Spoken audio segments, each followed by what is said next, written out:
Hello everyone and welcome back to the Virtual Race Driver, the final conflict. There's the points gap. Magical Monaco for this afternoon's qualifying session, which will be getting underway shortly. Qualifying will determine who'll sit on pole at this iconic track.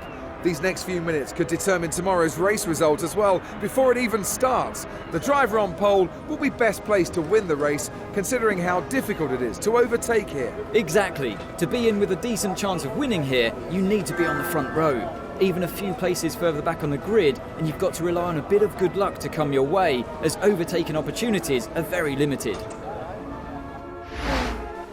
Okay, so this is where I'm going to lose some points.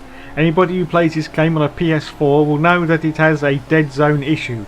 And for anybody now who's going, you what mate, what dead zone issue? Then go back and play F1 2014, then come back to this game and go, oh yeah. So I finished the first qualifying session in 7th position at the moment, with Kimi Raikkonen in 4th place. I go out now for session 2, I'm just about to cross the line, and it's going to be 8th position at the moment. I end the session though in 14th place, and I had to go out on the option tyres. Oh dear, oh dear, oh dear. Moss, Hill, Lauda, Prost, Senna, Schumacher. Just some of the names of those who've won the prestigious Monaco Grand Prix. But which one of our drivers today will join that list of Monte Carlo greats? On pole today is Lewis Hamilton. The Mercedes was dominant during qualifying, and with the power unit advantage, well, you just can't see anybody challenging for that race win today. His work isn't done yet. He still needs to take the advantage being on pole and turn it into a race win.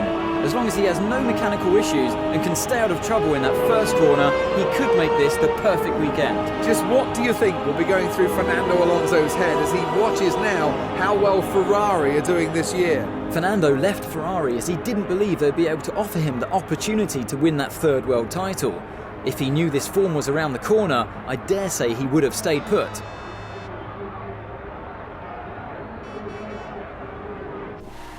Okay, so all I'm looking from this race is a single solitary point.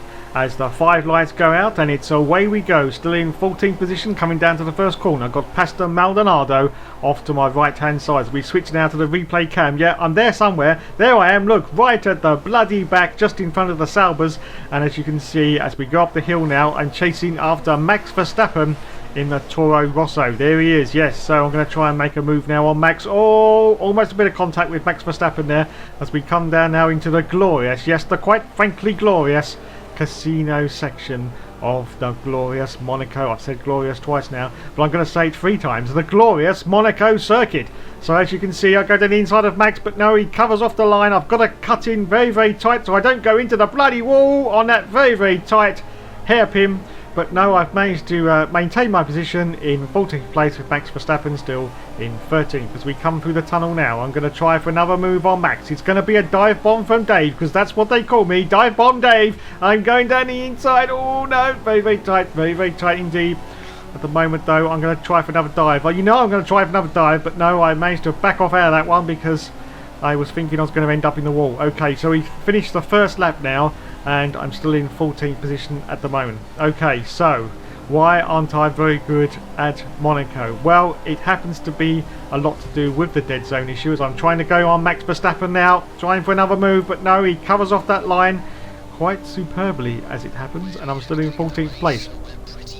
The dead zone issue is quite a problem at Monaco. The steering is woolly at the best of times on this game, but at Monaco it's even worse. The other problem is, as I try to get past Max once again, is that I like to run quite a low downforce, and of course on this track you have to run a high downforce, but I try on 1111 wings and I'm as slow as a manor basically, and I know I'm in a Ferrari, so I have to put the wings down a little bit, so I'm actually running on 6 wings, but unfortunately it doesn't quite give you the grip that you require to go into the corners. And with the steering dead zone issue as well, it's a bit of a clusterfuck.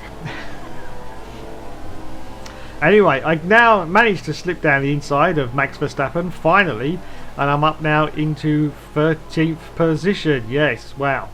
Now, you may be wondering at this track why it's only a 1 stop at Monaco. Yes, well, there is a reason for that, as I go for a move now on Pastor Maldonado.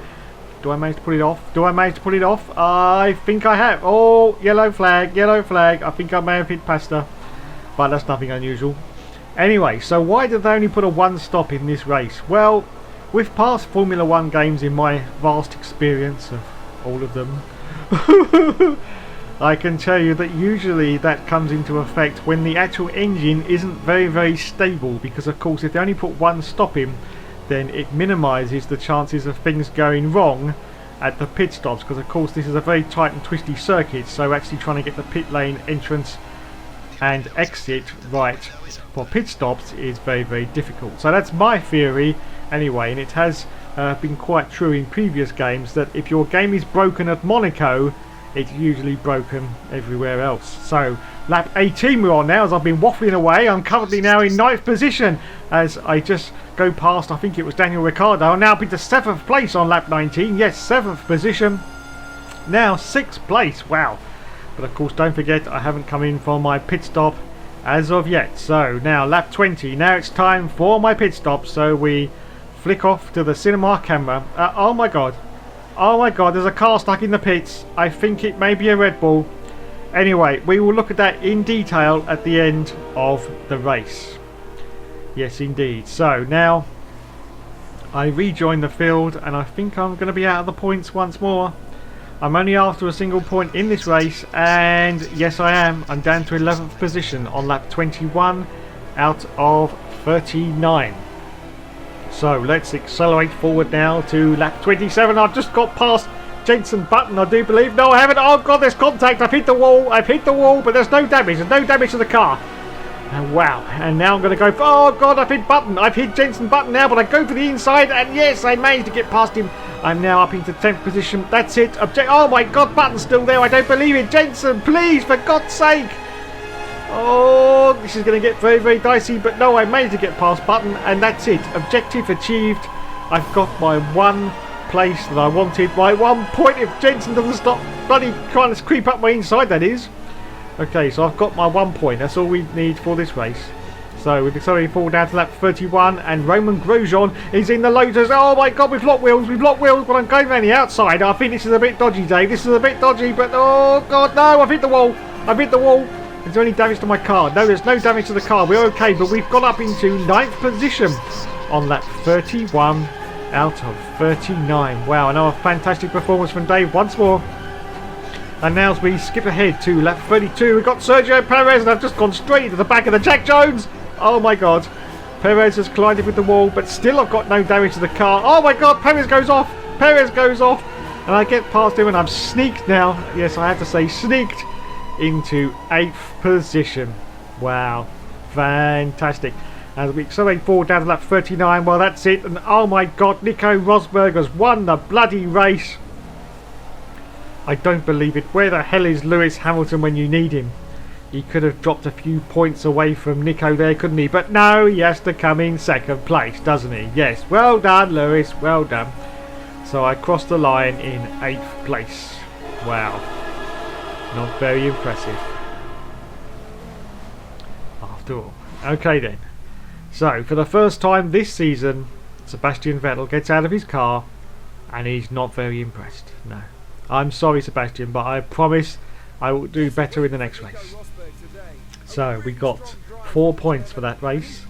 8th place, Kimi Raikkonen finishing 5th position, and Nico Rosberg was 1st.